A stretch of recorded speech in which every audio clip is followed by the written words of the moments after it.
Hi guys, so today this video is going to be a little different. I'm just going to go over the instructions on 804A, which is where you sketch by eliminating the parameter. So I did put these hints or notes under the assignment as well as in text form under the help videos, but just in case you need a little bit more clarification, I'm just going to go over them as well. So for number 1 and number 2. I'm noting the different ways you can graph it without eliminating the parameter because these are going to be polar graphs. And once you eliminate the parameter, you won't actually be able to identify the polar graphs because we haven't seen them yet. They're not until the next couple of assignments in Module 8.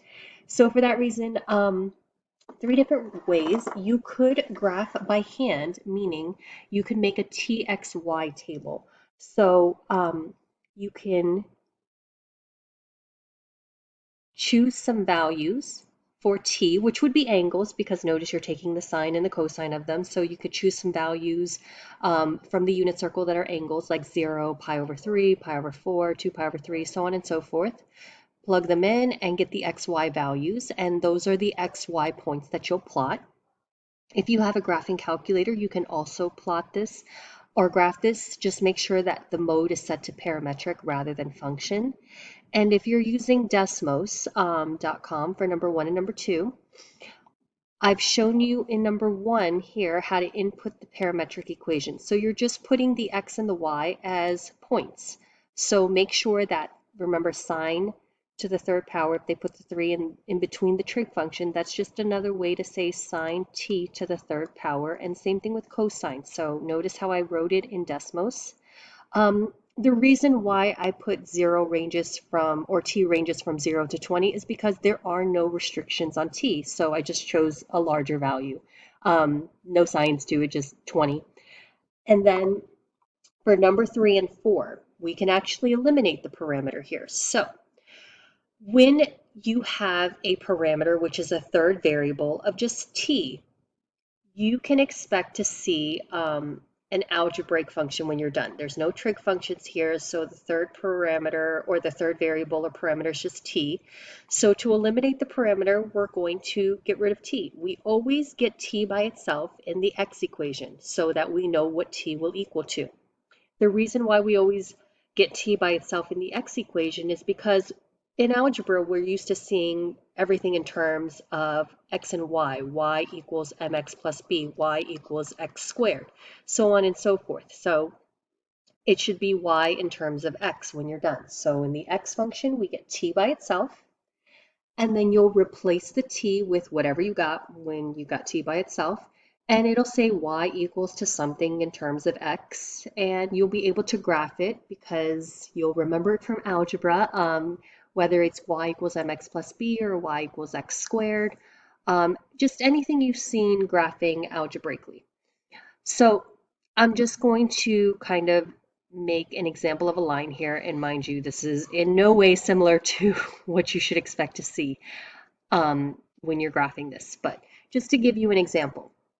Once you graph whatever the algebra function is, notice that here it says t is restricted from -2 to 3. Now you can plug in the minimum and maximum t values into the x and the y, but I prefer just to plug it into x because then you'll know the minimum and the maximum values for x, and that'll tell you your restrictions. So for instance, the minimum value for t is -2. Replace the x with negative, or replace the t with -2, and you'll get the minimum value that x can be. Then take the maximum value of t, which is 3, replace it into the x function. So 2 times 3 is 6. So x will equal 6, and that will be its maximum value. So meaning, wherever this graph happens to be, it will not go past where x is -4 or where x is 6. So there's no arrows on the end of it because it's restricted. Same thing with number 4. Once you graph whatever algebraic function you have, you're just going to make sure that you plug in the min and max of t. You can plug it into x and y, but again, I just prefer to plug it into the x function just to know where my graph is restricted. From what to what values is it restricted to and from? Now comes the fun part. So eliminating the parameter when you have trig functions that you can work with, meaning no powers to it. So it's just going to simply be just a trig function. And when you have a eliminating parameter problem with just a trig function to the first power, what you're going to do is you're going to isolate the trig functions, meaning for both functions, you're just going to get the trig function by itself, get sine by itself, get cosine by itself. When you are done getting sine and cosine by itself, and this will always be the case in this class because you're just starting off with eliminating the parameter, you will see a Pythagorean identity to apply it to. So remember there are three Pythagorean identities. Sine squared plus cosine squared equals 1. 1 plus tangent squared equals secant squared.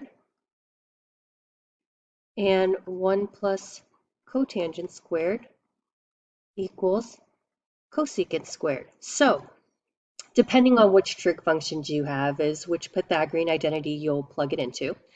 And once you get the trig function by itself and you plug it into its respective Pythagorean identity, what's always going to happen is you're going to end up with the standard form of the equation of some kind of conic, or you'll put it in standard form. So you'll have either a hyperbola or an ellipse or a circle. You'll have some kind of conic, which you've already seen in the previous assignments in Module 8 on how to graph. And in the next video for 804B, I do kind of show you how to sketch the conics when you eliminate the parameters. So there's an extra, I guess, tutorial for number 5 on that one. Okay, so this is just me going over the instructions, but I hope this clarifies things a bit.